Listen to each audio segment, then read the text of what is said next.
Oh, my God. I'm going to keep out of this. So, yes, the female crew on British Airways are apparently up in arms because they've now introduced, British Airways have introduced this woke, quote-unquote, uniform where now all members of staff can wear whatever BA kind of air steward outfit they want. So if you're male, if you're non-binary, or you just want to wear a dress, you're able to. And there is a small quota of female flight attendants who find this kind of has impinged their rights and they find it threatening. I mean, I just think it's nonsense. I think air flight attendant outfits are the best in the world. You know when you say nonsense, everyone wants to you wear know when them you say nonsense, tell me this. So the other day I get on a British Airways flight to Newcastle. Did you like the way I did that Northern thing? Sure. And the bloke doesn't say hello, ladies and gentlemen. He says good morning to all of you and children.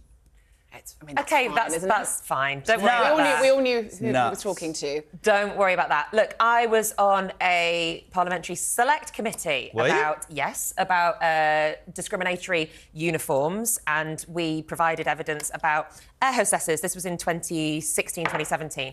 And at the time, airlines were insisting on air hostesses or cabin crew, females, leaving their house in a 4-inch heel. And they weren't allowed to swap into a 2-inch heel until the plane was in the air. I think it's good that women now can choose from 2 different options. Yeah.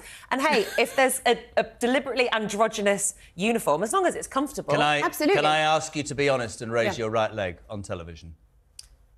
Killer heels. I can take my shoe off. Killer heels. Show that she is famous for killer heels. Look at that. They're absolutely incredible. Perfect air hostess, Rebecca Hutson. For a flight. Yeah. No, but you're completely right. Like, you know, people should be able to wear what they want. You should feel comfortable at work. You don't need to be sort of teetering around in heels if you're a girl, or sort of trussed up in some sort of 3-piece suit if you're, you know, a man. I think this is great, and I think kind of the noise around kind of what trans people want to wear, the loos they want to use, is just exhausting. Jack? Yeah. I mean, there's a quote in here from a source who's spoken to Stephen, the journalist, with the story, and it seems pretty sensible. You know, why can't you just have a male uniform, a female uniform, and if there are non-binary people, maybe either they can choose which one they want to wear, or if they want to, maybe just get one tailor-made. This is what I don't understand. In this quest to do the right thing, hear me out, I suspect that people... You have to be so careful with your words. Go on. Male, female, and do what you want. Why does it have to be that everybody else feels threatened? Don't look at me, lad. It's quite scary. It's like being at home.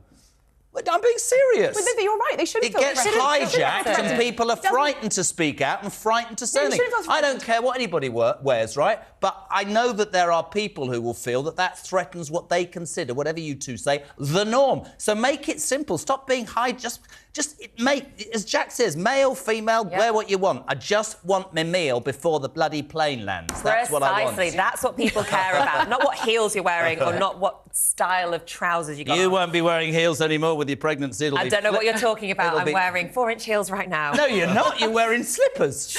I'm pregnant. What's your excuse?